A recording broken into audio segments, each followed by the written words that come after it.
My name is Joachim Mason. I head up Cisco's Data Center Solutions team here in the UK and Ireland, and I am joined by Rob Porter, one of our technical leads for data center here in the team, and also one of our strongest evangelists.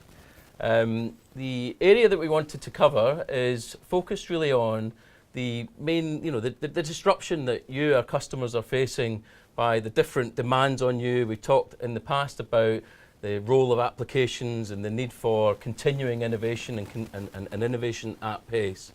And one of the areas that Cisco really focuses on in that regard is looking at all things policy defined.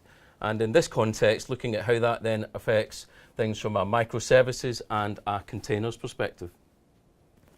So in this current and new world, customers are having to do things differently. They're going to have to find new ways of innovating and keeping up really with what's going on, both in terms of their business and obviously what that means in terms of the demands on their IT. And IT is full of many buzzwords, so we can't debate all of those today, but one of the things that we hear a lot about is the notion of being cloud native. And I just wondered if you could share some thoughts around that. What does cloud native mean from your perspective, from our perspective, and what does it mean for our customers? Okay, so cloud native can mean a few different things to different people, but I would typically see it as a way of treating things differently. So moving out to the cloud obviously allows things like agility and things to be done slightly differently, but at the same time there's other concepts and other things that businesses are looking at. So you might hear terms like microservices, you might hear terms like containers or DevOps. And all of these are things that you could consider to be cloud native. But essentially I would look at it as taking something from a traditional environment and moving it out and putting it into a cloud. But that gives you the ability then to carve things up and treat things differently, treat things as objects, not necessarily as this is my application. You can now break that down into smaller components and allow more scalability, allow more diverse workloads to go in different places. So I think it's a lot about flexibility, a lot about being able to control a lot more your applications and where they go and how they work. So you talked there about breaking things down into smaller chunks. They go in different places. There's more of them, and I'm just starting to feel like, well, from a management perspective and a customer and our customers getting our arms around all of these things, that's increasing complexity and ultimately the difficulty in managing that environment. Is that a fair? Absolutely right. To say? Absolutely. Okay. So if you think back to where we had traditional bare metal services, applications on a bare metal, we then had this kind of virtualization introduced and complexity that came with all of those new virtual machines that we're running.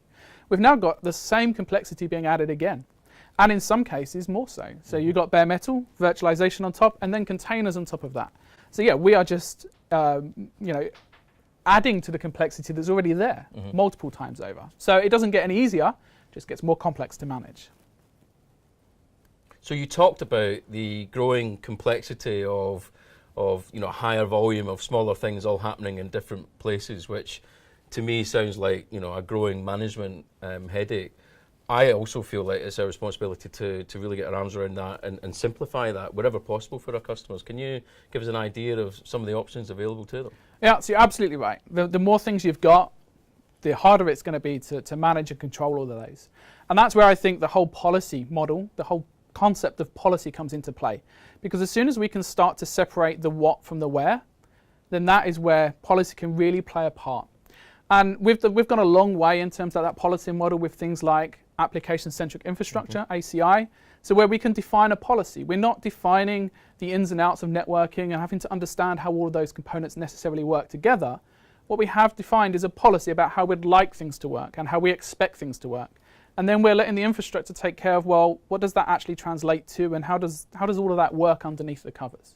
So a policy model can really play a big part in this new world of microservices and containers and all of that good stuff that we're talking about. You're almost, it's almost an absolute necessity. It's an absolute must to have something which is simpler and far-reaching in terms of how you achieve the management of that environment. I think so. I mean, we're not talking about IT teams growing at the same rate as these services are over here. So we obviously need something that can scale the IT teams, but also accommodate all of this new stuff happening over here. And I think policy is one way that can do that. And just to put a bit of context around that, we're kind of saying instead of treating things by traditional IP address, we're talking about treat them as a group of web servers, treat them as a group of database servers, and then just define how they can interact with each other. And I think that will go a long way to kind of scaling the IT team and defeating some of those challenges. So Rob, you've talked through, how growing complexity requires that greater management, and the best way of doing that is through policy. But can you talk me through a little bit more around, well, how does this policy manifest itself and how it does what it says that it does? So that's a good question, because at the end of the day, policy is a great concept and a great thing to think about, but how do you actually go about implementing that? Because policy, if I just talk to you about what I would like to happen, you actually need an overarching view of the entire infrastructure for something like policy to take effect. So, the way we've done policy, and certainly with application-centric infrastructure, is we have this controller that has visibility across the entire data center, so that it understands what it's seeing from all the different connectivity mechanisms, so that it can apply that kind of control to the entire data center. And a bit about the policy itself. So if I talk to you and I asked you, so Joachim, what's the difference between this IP network and this IP network over here? I guess the answer is probably going to be, it's different numbers. If you got an answer, yeah. But in reality, to a networking person, that's a big, big thing. But to you as maybe an application person, it's in all essence irrelevant. All you know is that this server needs to talk to this server, but it doesn't need to talk to that server over there. And that's what I'm talking about. That's the policy. So if you define that as your policy, this can talk to this, without understanding what's happening underneath, then we've separated the what, the application, from the where, which the networking underneath. And that's kind of what I'm talking about policy and implementing it in the data center. So as Cisco, we've been concentrating on policy-defined, policy-driven infrastructures in the data center space now for the past 3, 4, 5 years. But we also know that the kind of environments that our customers are working with now in terms of cloud native, so microservices, containers, etc. So how can we take that approach and apply it successfully and to the benefit of our customers in that new world? Yeah, absolutely. So there's no point having a policy if it only applies to part of your data center, or bare metal, we can do policy, but over this part we can't. So it's a really key aspect to have a universal policy model that covers everything and every aspect of whether it's this version or that version.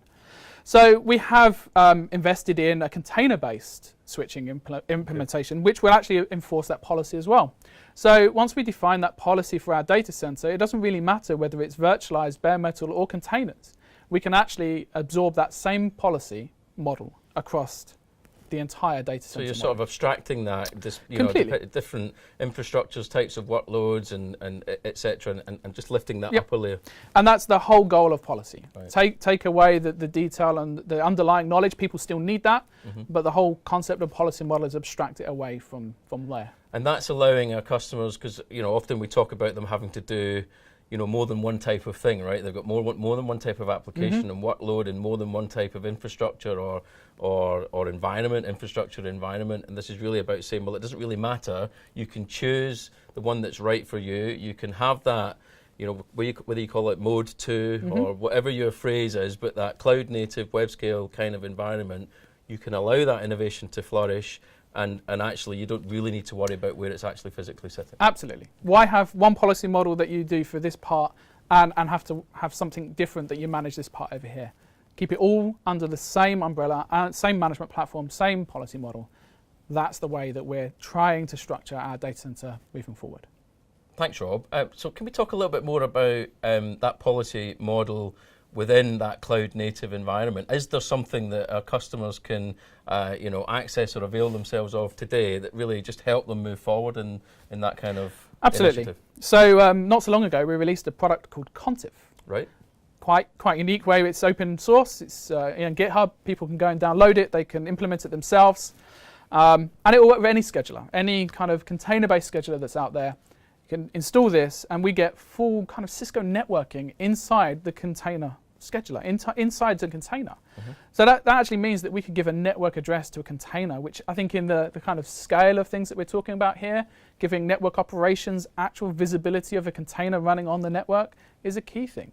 Being able to integrate it natively into ACI so that we can push and pull ACI policy models into it is exactly what Contiv is out there for. So as I said, it's open source. People can go and consume it, download it, develop it, add to it. It's completely there for people to use as they see fit. So you're taking away that manual activity, that kind of command line CLI activity within the traditional environment. You've lifted it out, but now you're sort of policy automating, not just across one type of environment, but across any type of environment, but particular container-based one. Absolutely. And for all those people who are GUI driven, there's a GUI, so you can point and click. There is an API, so for developers out there, you can call it as an API. Rob? Me, API, obviously. API, okay, of course. But for Goes without saying. I know. But for the networkers out there, there's a CLI. So everyone who's comfortable with using a CLI can still get to a CLI, can still use the traditional commands that people are comfortable with.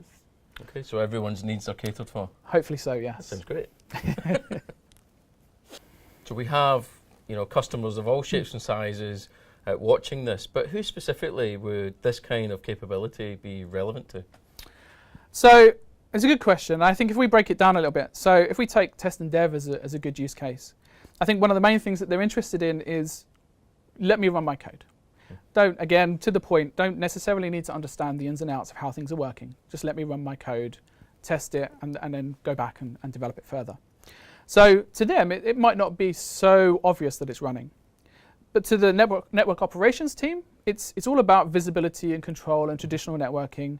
So again, it's completely relevant to these guys because it gives them that flexibility. So there's no negative impact over here, but you're providing a benefit in terms of control and visibility that otherwise wouldn't be there. Yep. Okay. And then if we take that up a stage and we're talking about the applications team and kind of after the development phase has happened, we're then talking about, well, actually, we're talking about normal networking, native networking. Mm-hmm. So again, all of that control, monitoring, security, and policy that we were talking about before can all be added right down to the containers and the developers that are using these.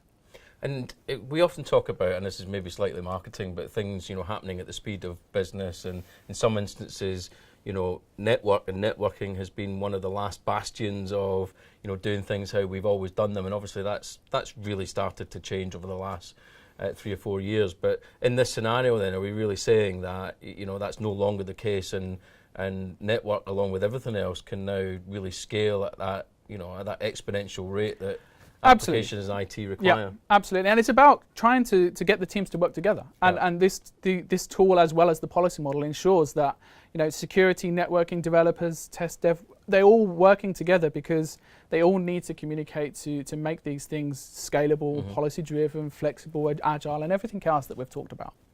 Great. Thank you.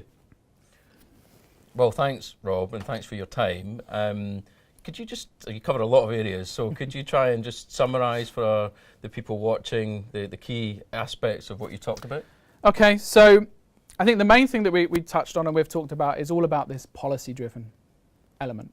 And that's mainly separating the what from the where. And I think a really good analogy might be that I can talk to you about a car and I can describe a car to you completely. That's the what, because that's what you drive. But you don't need to understand necessarily how it works on the road and how roads necessarily work, right? Because that's the where. That's the piece that somebody else has to worry about, the maintenance and roads and where they go. So again, it's a kind of a similar analogy. We're separating the what, the car, from the where being on the road. And that's exactly what we're trying to do here. Separate the what, the policy, the application, the intent that you want to deliver from the where it's going to be deployed. The object being that we have got an infrastructure where we're able to tell it, this is what we want to happen, and it will take care of how that's being implemented. And we covered off that it doesn't really matter whether it's bare metal, whether it's virtualized, whether it's containers, that it's universal across all of that, and the same policy model exists across all of those. And lastly, and probably a key aspect, is we touched on who it's relevant to. And I think we touched on the majority of the kind of main areas that we encounter within the data center, and that it plays a part in all those different areas. So right the way from the test dev workers to network, right through to the board level, where this will play a key role and a benefit to the business. Brilliant. Well, thank you. Thank you for sharing, hopefully certainly I think valuable insights. Hopefully you've enjoyed too. This is one of a number of these kind of videos that's showcasing and just talking through some of the current things that are going on and giving you hopefully what you can see are clear examples of Cisco's innovation in and around the data center space. So please do watch out for more of these. And if you are interested in hearing anything more, please just get in touch. We'd be very, very happy to take the conversation further. Thank you.